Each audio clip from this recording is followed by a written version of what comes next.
Welcome to the Tru2MySuccess interviews. Family, where healing meets honesty and purpose shows up raw and real.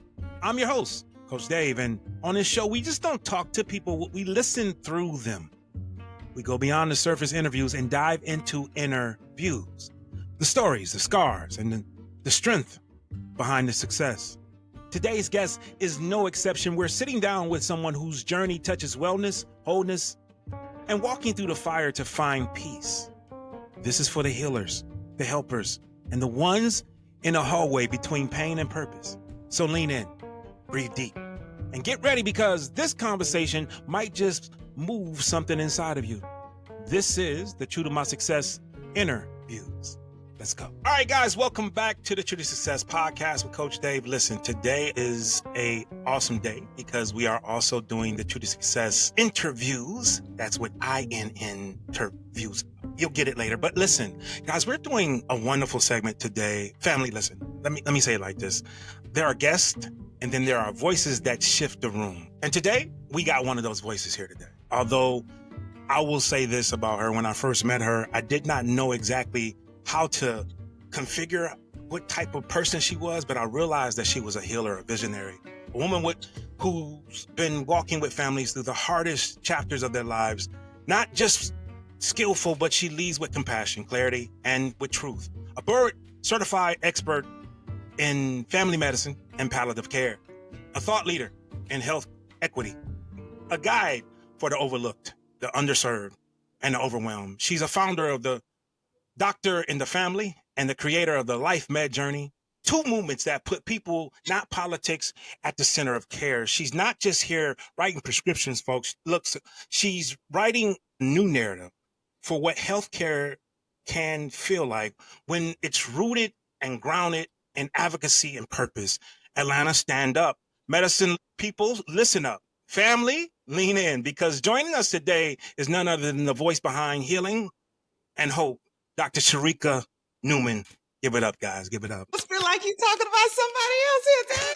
Dr. Newman, thank you for coming on to the show. Thanks for having me. We appreciate you for being here today. So, the thing about it is that there's a lot of things going on in our society today. The intersection of politics with the healthcare situation going on. But because we have people like you, we have people that's actually advocating for us. And so for that, I'll say thank you so much. You're welcome. Very much. Dr. Newman, let me ask you this. So what caused you to become this particular type of doctor? I mean, you kind of flipped the model on us. So it's so interesting. I think sometimes the Bible says your gift will make room for you. And I feel like that's what happened. I originally started as a doctor to actually be a medical examiner.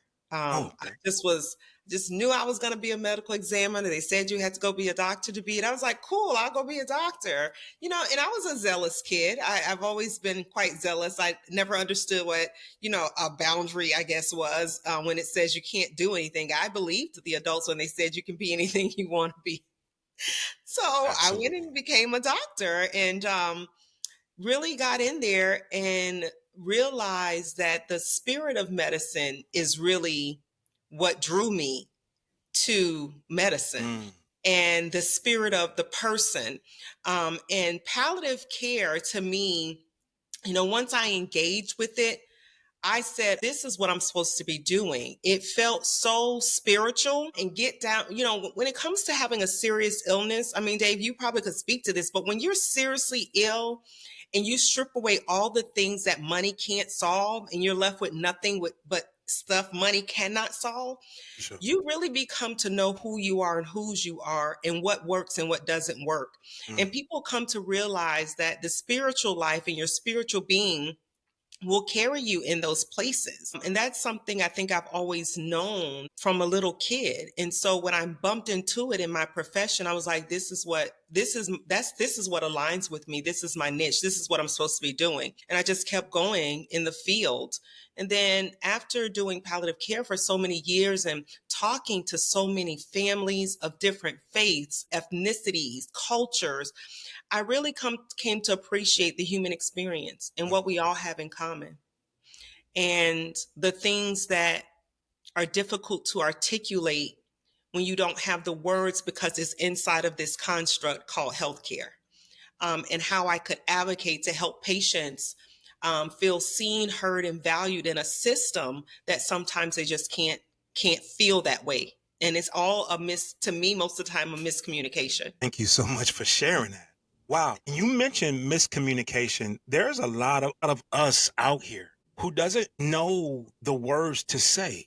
And I watch you quite a bit on your social medias, and I realize that you kind of give us dialect, and you kind of help us to somewhat walk through, even when it come down to, I remember it was a joke, or not a joke, but I think there was a thing that you said.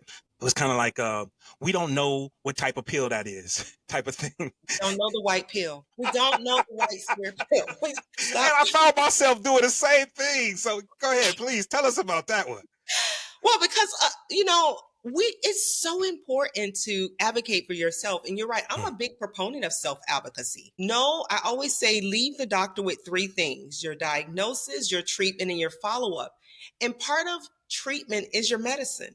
We will never know how the pill looks. It is so important to know the name of the medicine, even if you can't say it. Right. Even if you can only spell it, even if you write it down, take a picture of the label, write it on a scratch people napkin. It doesn't matter. But it's going to be hard to come and say, I take the white square pill every morning. No, you cannot advocate for yourself in that way. So let me give you the language. And I don't think it's that people aren't trying to self-advocate. We just don't know how to. I like pound cake. I even have the recipe for pound cake. Right. That don't mean I know how to. I still need right. My mama, somebody need to show me how to kind of put this thing together, right? And so it's that constant language that I feel is going to shift the culture for generations to come. When we look at studies, Coach Dave, what we see is that people that know how to self-advocate, which are not most of the time the minority culture, which is why we have to have a health equity issue, right? But for patients who do very good at self-advocacy, they get better health outcomes. And what a good health outcome is so individualistic. For some of my patients, it is longevity. For other patients, it's high quality. And for some people, it's just, can you stop and listen to me when you come in this room? I had a patient that says, I'm frustrated because I feel like people are talking to me and not with me. Wow. I said, that makes so much sense. And so that allowed me to go to my colleagues and say, hey, the value stream for this man is that when you come into the room, that you engage in dialogue. Don't come in with all of your doctor stuff. We're going to do and then leave. That feels unvaluable to him. It feels like you don't value him or consider him. And that's not the intention. The doctor is actually very considerate and they're very passionate about what they're doing. It's just a mismatch in expectation. And so how do we bridge that in a way that people feel is valuable to them with everyone's value stream being so individualistic? Well, you have to say it. You have to ask for what you want. That language that you talked about, you even mentioned the fact of loving the spirit of the medicine, but more loving the spirit of the people, of the human, of the person, of the human. Correct. Is that what led the movement to create Doctor in the Family? Yes, funniest joke I think happened. I was sitting in church and my best friend texted me what was going on with her medically, right? And this happens to me all the time, most doctors. And I said, man, it's always cool to have a doctor in the family. And just like that, I said, that's what everyone needs. Everyone should have a doctor in their family, and I'm going to be that. Everyone should have the ability to have what my best friend has, what her kids have. My nephew injured his finger. His mom said, it's no big deal. We're going to ice it. He said, call my auntie. She's a doctor. You're not. See, everyone needs to have that ability to say, no, I got an auntie who a doctor. Right. Call my auntie. Let me get some advice from a trusted person. And so that's the energy in the spirit of Doctor in the Family. Everyone can have this now. And I am that person because I'm everybody Dr. Auntie. That's me. Day long. Uh, all Which day is why long. I can say we don't know the white pill. Because really that dialect or that dance of communication is so authentic to Mhm. us as a Black culture, Hispanics. Your auntie is one of the people who will tell you the sweet thing, the tough thing sweetly. Like, honey, don't nobody know what the white pill is. You're gonna have to get people the name of that medicine. Right? So that's the true spirit of it. You God. know? So, That's organically who I am too. But that is the true spirit of Doctor in the Family. It's like your Dr. Auntie who's gonna lovingly tell you the best thing for you in the way that you can hear it. you'll get those phone calls and be like, hey, Dr. Auntie, listen, I got this and that going on. Because Coach Dave get it too.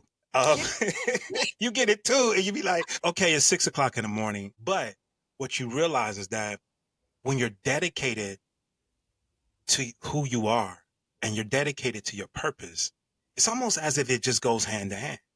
And there's no, I'm going back on it or anything like that. It's simply just going hand to hand. So I too appreciate you even saying that because you realize that when you got that, you got somebody you can trust. Correct. And you got And somebody like you you can said, actually depend on. when you're walking as in purpose, his yoke is easy and burden is light. For sure.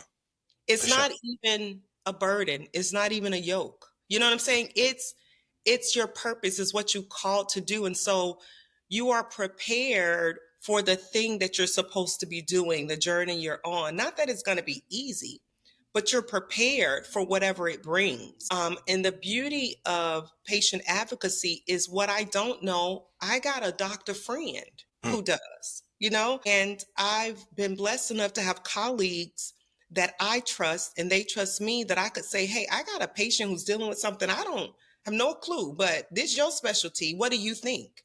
And having that network is beneficial as an advocate. It's beneficial as a person whose purpose it is to help bridge the gap for the underserved, to help people going through something serious feel like I am still valuable no matter what I'm right. going through, and that somebody hears me crying in the middle of the night. So those things are just as important as me knowing medicine, me knowing when to, even as a doctor, to say, hey, I need help, or hey, I need to bring in another voice in the room. Do you mind if I bring it? Doc, the thing about it is that I live all the way in the Arctic. You live all the way in Atlanta. And so people aren't able to get to you. So to those listeners or to those who are watching today who aren't able to get to you, in your eyes, what does true trust between a doctor and a family situation really look like? What does that really what should that really look like? So the great thing about Doctor and the Family One is that we are all virtual for advocacy. So we Mm. could get to anyone anywhere. And if you need a live person, boots on the ground, we can figure that out too. Come on, boots on the ground. Boots on the Yes. ground, we can figure that out too. But what I think what the relationship, the doctor patient relationship looks like is so individualistic, because what I need from a relationship may be different from what you need from the relationship, right? Right, right. So I think it's important to really determine or decide what you need. And if it doesn't fit, then find the fit, just like we do in any other relationship.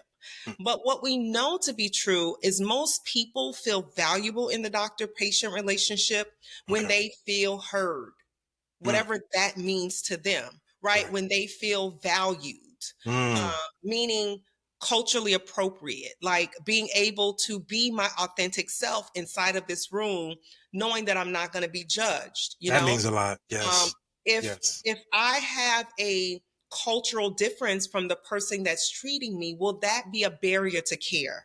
Come on, Doc. Or will it just be a learning thing? See, Yeah. I've always been the inquisitive kid, which is why I stayed in trouble, right? It was not good.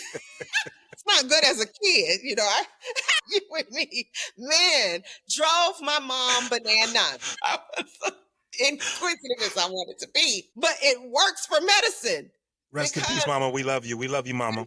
Yeah, like, but it's works for my field because now I don't care who's sitting across from me. I'm Mm, just curious about you, your needs, what it means. How can we match medicine with you? You know, how do we make this experience better for you? Yeah, you got to go through cancer treatment, but sure. how do we make it better for you? Mm, What things can we do so that when you come into our office or we even have to go to your house, it becomes a more fulfilling situation for you, even though it's not what you want to do? And that means getting down to people's brass tacks of their values, right? Because it is right, different for all of us. I don't care if we're all Black, right? We're right, all African American. We have still different values. I don't care if you're all Indian, all Caucasian, all Hispanic. Everyone has a different value stream based on their family of origin. right, How do right. you get to that in medicine? How do we do that so that people feel heard? You stay curious. And sometimes it means the patient, you as a patient, making sure that someone is curious about you, making sure they understand, well, doc, that's not what I want to do. Is there another alternative? Because for me, it means this thing. Like for a lot of women, them having a male doctor, even if it's not touching their private, is uncomfortable. Right, Well, let's figure something else out, right? right. So it's that kind of conversation that makes people feel valued and makes the doctor patient relationship better. And it's all about communication. And Got unfortunately, we live in a construct in healthcare where time is such a commodity that we sometimes lose the human experience because of the time. And because I'm an advocate, I can now buy back my time, regain my time. T. Maxine said that she want to reclaim her time. I'm reclaiming it because I'm an advocate now, so I can spend time with patients. that time is very important. Very. The thing about it is you walk people through a lot of situations, and I know you have. You walk them through some very devastating situations because I think that life throws a lot of things at us. Even though it might feel like I'm gonna interview you, I honestly, I love having conversations. Hmm. And life throws a lot at us, and sometimes when people go to manage those particular situations, honestly, what is it that you might do to help them to still keep hope alive? What is it, something that you can say, or even while they're going through those things that they deal with? Because even when you spoke about basically how you know their voice matters, their situation matters, when they going through some hard times, I heard recently someone in my family might have to get some things, what do you call it, amputated. Hmm. um and that's a hard thing to swallow. But when you go through that and you know that there's life on the other side, as a doctor talking them through that, what is it that you could possibly say to help them with the heal and clarity, or have clarity through that? Well, I always start with understanding what someone understands about it. Like, what do Mm-hmm. you understand about amputation? Mm-hmm. What do you hear when the doctors are talking to you? What do you hear them saying? Because what they're Mm, saying and what you hear them saying is not always the same, tough. right? And it's not bad. It's just let me hear what you hear, right? Because that's Mm, the starting point. And then after that, this is what they're saying. Just let me backfill you in. mm, Do you understand that piece now that I've backfilled? Yeah. So what does that mean to you? mm. Not what you hear. What does it mean? What What does it mean? value? Wow. What value does that have in your space? And then we go from there. Because what it matters to me doesn't matter. What it matters to you does. So what value does that have? What does losing that Mm, limb mean to you? What does it add or subtract to your life?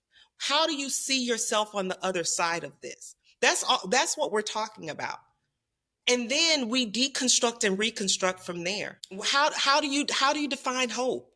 When you were hopeless before, what happened? mm. How did you regain hope back? Because that's what we need to do. So it's about really Right, right, right, right, experience so unique to that person, because how I regain hope, how you regain hope may be different. Some people do it by themselves. right. I just need to sit with myself. Other people need to have a phone a friend. Some people need to have a party. It's so individualistic that you have to build the treatment plan around who the person is and around what they determine as quality of living. right? I've had some patients after having these dialogues that say, I still don't want that. If it means getting amputated, I know that it means I will die, doc.